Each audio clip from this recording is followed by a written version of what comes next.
Hola, junto con mi compañera Claudia Astudillo y yo, Valeria Rowland, implementaremos un diseño de estrategia de control de una planta de acrilonitrilo. Inicialmente se protegen equipos ante posibles perturbaciones. Algunos casos son el compresor, ya que son los equipos más caros de la industria. Esto se realiza controlando el reflujo para evitar la zona de surge. Esto se realiza con un indicador controlador de presión. Por otro lado, se protege la gran mayoría de las bombas colocando válvulas en la zona de descarga y no en la succión para evitar la cavitación, además de colocar indicadores de presión para su monitoreo. Respecto a la planta de acrilonitrilo, en el reactor se coloca un controlador de razón de flujo entre la alimentación de propano y la del amoníaco con la finalidad de que al reactor ingrese una relación estequiométrica. La válvula que se controla en este caso es la del propano para que ingrese suficiente amoníaco para generar el proceso de amonioxidación junto con el catalizador. Debido a que en el reactor se genera una reacción exotérmica, a su vez el reactor funciona como un evaporador vertical, en donde se hace pasar una corriente líquida generando vapor debido a que capta el calor, en donde dependiendo de la temperatura interna se aumenta o disminuye el flujo líquido. Esto se controla con un control en cascada, siendo en este caso el TIC 1 y el PIC 6, siendo el actuador, como se mencionó anteriormente, la válvula de vapor generado. Esta respuesta debe ser rápida para evitar posibles explosiones por las altas temperaturas y para evitar daños en el equipo en general. Los gases generados son controlados con un controlador indicador de composición para verificar el porcentaje de conversión. Si este es inferior, se asume que como ingresa en relación estequiométrica en la alimentación de los reactivos, falta un exceso de oxígeno, por lo que se abre la válvula de alimentación de aire.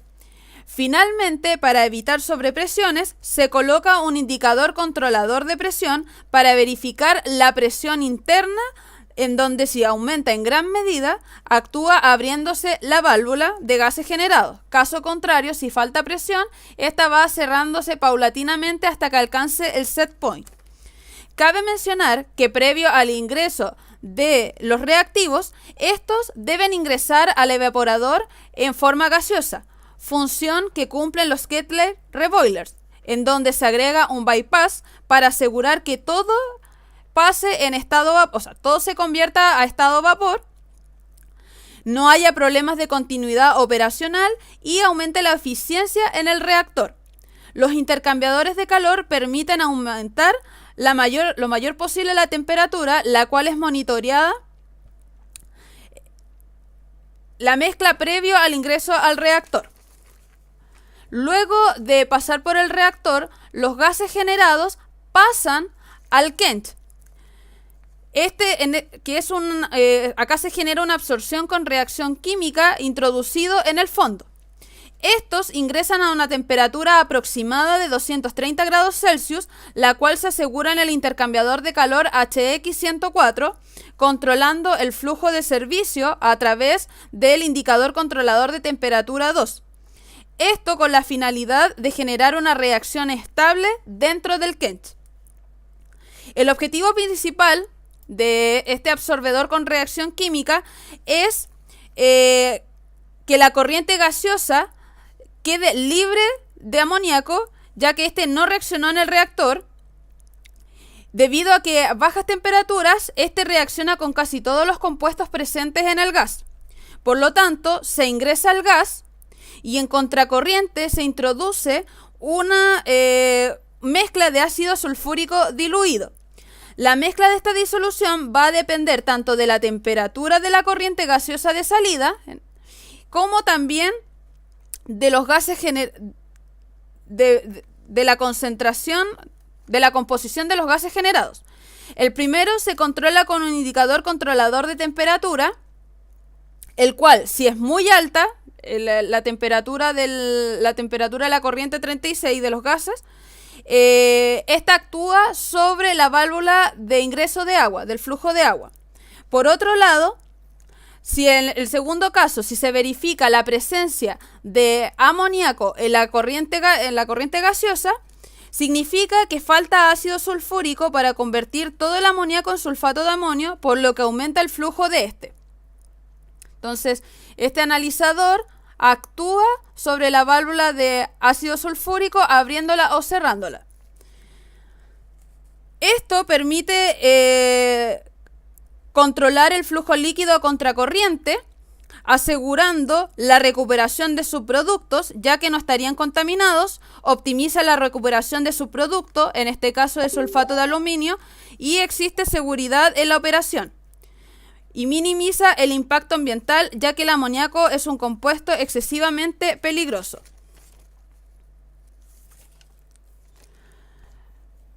Por otro lado, la corriente líquida es enviada al cristalizador CR101 para solidificar el sulfato de amonio.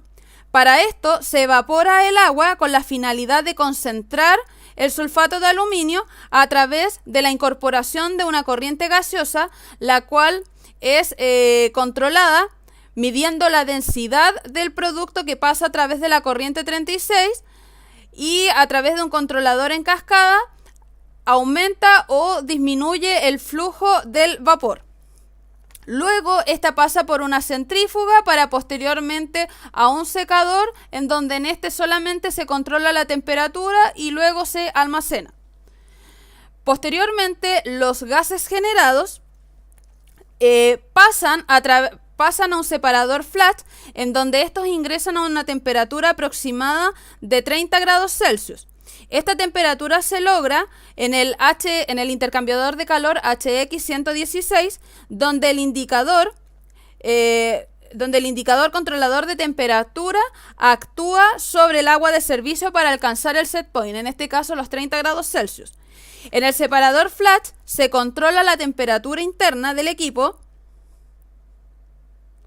se controla la presión interna del equipo por seguridad con un indicador controlador de presión, en donde en casos de sobrepresión o falta de presión abre o cierra la válvula de gases generados.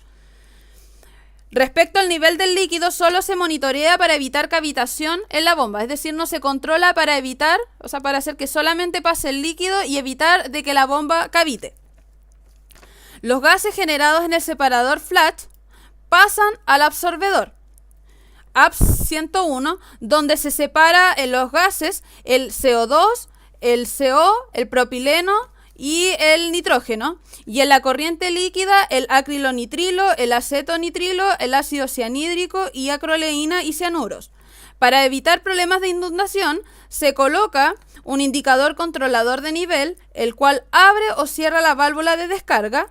Se coloca un indicador de presión para evitar sobrepresiones en el absorbedor, y esto se controla a través del aumento o la disminución de la válvula de los gases generados. Y el agua ingresa a contracorriente, por un lado, a una temperatura controlada por el intercambiador HX107 entre 5 a 7 grados Celsius para aumentar la solubilidad de los gases en el agua. Además, en el absorbedor se coloca un analizador indicador de composición, donde la presencia de altos niveles de compuestos orgánicos aumenta el flujo líquido de entrada, aumentando la transferencia y la solubilidad de los compuestos deseados en la corriente gaseosa. La corriente líquida, por otro lado, se mezcla con la corriente líquida proveniente del separador flash, y estos ingresan a la columna extractiva CE101. Estos son controlados por un bypass, por el intercambiador HX106, en donde se genera una corriente de bypass para no alterar las corrientes de proceso y asegurar la continuidad operacional.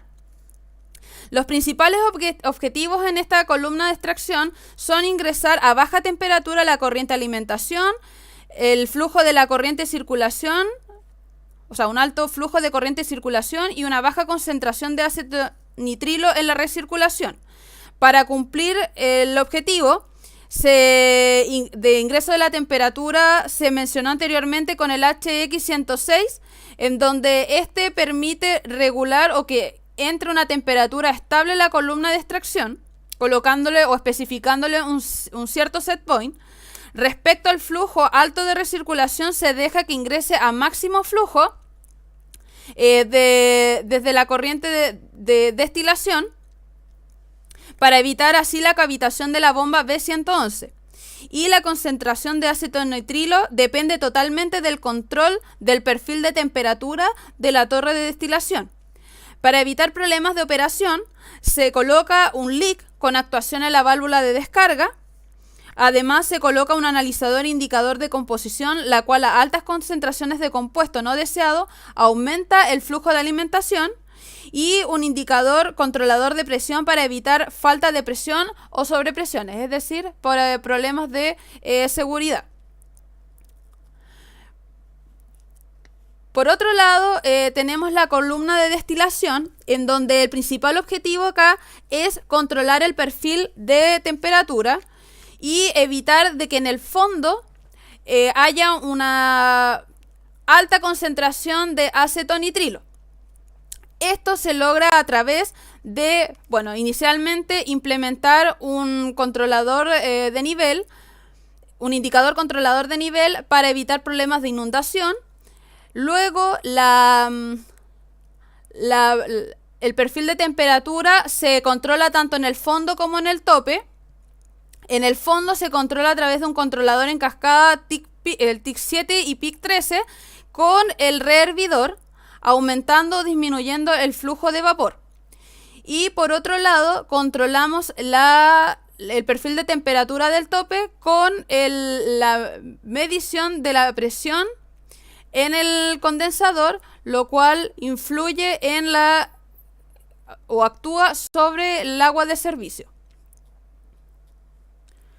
Y siguiendo con el caso de la columna extractiva, los gases generados pasan posteriormente a otro destilador, el cual este proceso se lo seguirá explicando mi compañera Claudia Astudillo.